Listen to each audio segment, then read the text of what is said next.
Welcome to the Gaming Pulpit. This is your host, All Things Sony. Let me know in the comments what you liked or disliked about the video, and if you liked it, a sub would be appreciated. So,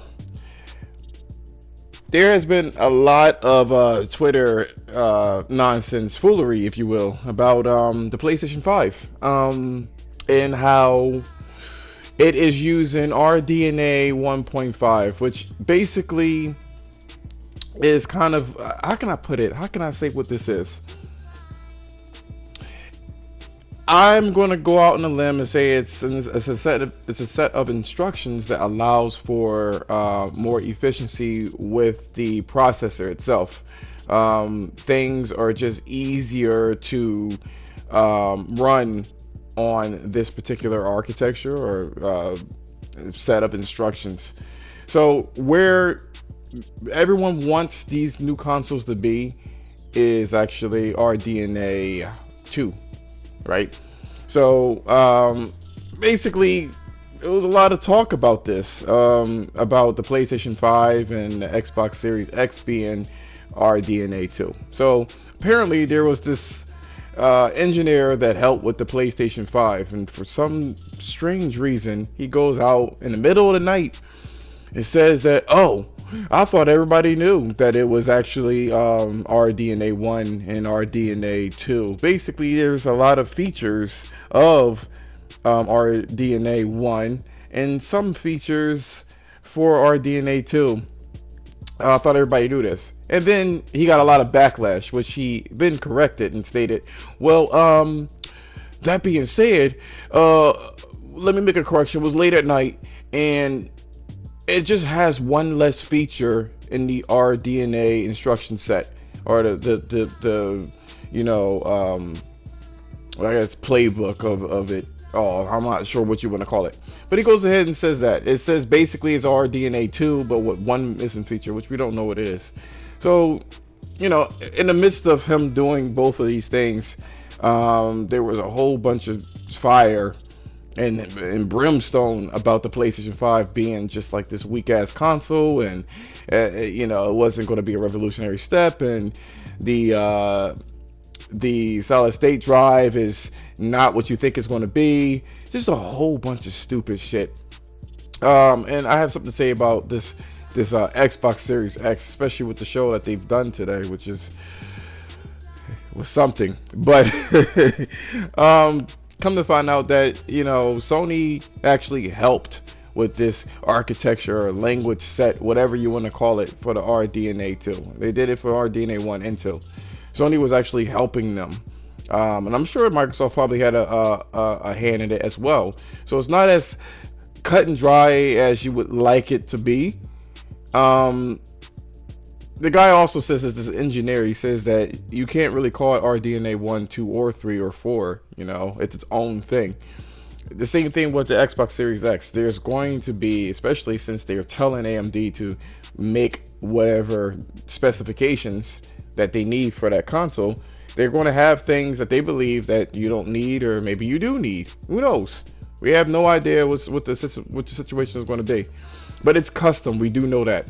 And we do know that both of these systems are next gen, and we do know that the Xbox Series X has more compute units, but at the same time, you need a lot of bandwidth to feed all those units. So we don't know, in the grand scheme of things, what avenue is the better avenue. 52 compute units, I believe it has, versus 36. And just faster.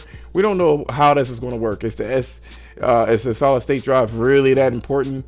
It's just a lot of questions. One thing's for sure, both of these consoles are going to probably be around the same prices. No one's trying to lose money at all. But I wouldn't worry about the PlayStation 5 being weak, especially after this Microsoft show, which we'll get into. Let's move on to the next subject. Ghost of Tsushima is a massive hit in Japan. I'm sure on a PlayStation Vita there's some Japanese games that's under the PlayStation brand and umbrella that done a little better. I think it was Soul Sacrifice. One of those games that really good, or really well rather. But I don't know if it was the maybe the Japanese were just curious to see how the Western developers are going to treat their culture. I don't know what it was, but it did a lot, all things considered. It actually debuted at 212,000 in sales for the week. So it was the biggest Western PlayStation 4 exclusive a week. Like it's big shit. Um, on another note, it's been a pretty decent hit in the States and the other portions of the world. I mean, a lot of people kind of tried to rain on its parade, stating that it's a Ubisoft copycat, copy and paste. They had a lot of glitches. I believe there were some forums that stated that the graphics just didn't look that good, and they posted like, Tsushima in a worse light. You know what I mean? There's been a lot of review bombing with Ghost of Tsushima from Naughty Dog fanboys and The Last of Us fanboys. I mean, which is all good and well, to be perfectly honest, because at the end of the day, that's how much competition internally the PlayStation brand has. It's amazing that, people can even fight in one space. I mean, I guess it's a bad thing to have people kind of fighting for your love and shit like that. But a couple of things I wanted to tackle. A, they talk about Ghost of Tsushima being like a copy and paste type game and how it needs to innovate. And it's like, you could say the same thing about The Last of Us. That's nothing more than a reskinned Gears of War game. You know what I mean? If you want to go there, or Kill Switch. Uncharted was another one that's a Gears of War copycat. You know what I'm saying? Fucking Red Dead is a copycat of Grand Theft Auto with horses. This whole reinventing the wheel, and then you take it and then you just absolutely just disregard everything that it's doing. You know what I mean? You can relegate any game to say that it's not doing anything new. It doesn't matter what it is. Everything has been said and done, and then all you could do is make minor tweaks anyway. But Ghost of Tsushima does a lot of things that's cool. To get rid of the screen clutter. They have really engaging side quests. Where instead of they just say, "Oh, you won," and here's an achievement or a trophy, you get something that's gameplay related, or at least the very least cosmetic. It's a good game. It's a really, really good game. You know what I mean? It was done by a small team, and yes, it has its little animation issues and stuff like that. You could say the same fucking thing about Red Dead Redemption. You can say a whole bunch of things about any fucking game. The Last of Us in particular. People were trying to compare The Last of Us. Oh, it doesn't look as good as The Last of Us. Bitch, the fucking Last of Us is a linear game. It's very linear. You know what I mean? I don't understand the fucking hate for Ghost of Tsushima. It's like people didn't want it to succeed because it didn't have an agenda. Is that what it was? Like, how come we just can't, have a vision for a game that's related to a game? It's like, you know what I mean? Like, I feel like when games try to be something else for the sake of something else, it just devalues the whole shit. It's like asking, a movie to be a sports, or it's just actually a movie to be a video game, actually. You know what I'm saying? Movies have its place. Movies has its place. Video games have its place. You have to try to make a fun game. You have to make something interactive. I know it's kind of like a gray area, but I'm so happy. I'm so very happy that Ghost of Tsushima did well in Japan specifically, but just in general. It just goes to show you that reviews means fucking nothing. And I'm glad. I'm here for it. Lord have mercy. Jesus, man. So, I had nothing better to do. I was already tired, and I slept in. So, by default, I woke up to the Game Awards, or not awards, I'm sorry, I'm all over the fucking place. The Microsoft show, their Xbox equivalent to the PlayStation show. And let me just tell you, anybody that comes in my comments talking about I'm hating on Microsoft. I mean, this show shows you why I don't like them owning anything at all. Like, for one, a lot of people were disappointed, not just me. They're living in the past. You're still talking about fucking Halo and just older fucking games. Like, you haven't even tried to do something new. It's all these studios and shit like that. You still hanging on to Fable? That was your trump card, Fable, and it was CGI on top of it. Really? Really? And then you want to sit there and talk about like Xbox as a platform, the Xbox brand as a platform, and having multiple platforms or a service, I should say, having multiple services, or I'm sorry, having multiple boxes doesn't like completely destroy advancements in gaming.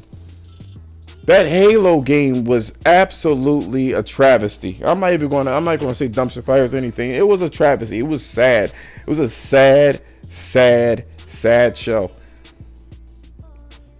I mean, what year do you think this is, Microsoft? What year? No one cares about Halo like that. Even the fans was talking about that Rare game.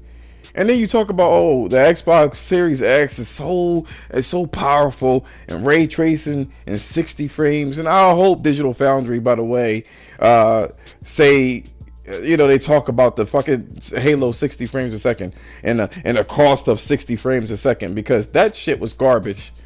Really was. There was no ray tracing. As a matter of fact, they came out and stated that the ray tracing was not going to be available at launch. Really? So you want to have a patch? A patch for ray tracing? I thought you were 12 teraflops. I thought you had locked frequencies. You showed nothing but cartoony-esque graphics. And then you show Halo that said in-engine. That's not gameplay. You're still showing CGI. Like 90% of your shit was CGI. Sony is giving you a fucking template on how to do things, and you squandered it. You just shitted on it. I don't know what they're doing. They're just so out of touch. I mean, somebody was in my fucking comments talking about you just mad because Microsoft was going to buy Warner Brothers and stuff like that, or whatever the fuck it is, all the studios and shit. Listen. Everything that they don't have their heart in it. If you tell me with a straight face that they have their heart in the shit, because you can tell with the show they don't, you're a fucking liar. You're a liar. They have no business being in the gaming industry if they're not going to fucking make advancements. Now, I said this before. They want money. They even said that there was going to be there's rumors about Halo being an MMO. Like Destiny, so they can get residual money. And I get every company wants money. Don't get it fucked up. I mean, I like Sony products, but I'm not a fucking idiot either. But, like, really? I'm just so baffled. I'm so baffled at that show. I was like, there's no way they're serious. They're not serious. Look at it. Just look at it. A whole hour of nothing, basically. A whole bunch of indie games and CGI clips. And fucking this generation of gaming. There's no reason with 12 teraflops that people should be like, I don't know about this. Even if you didn't have ray tracing, do something that's fucking innovative.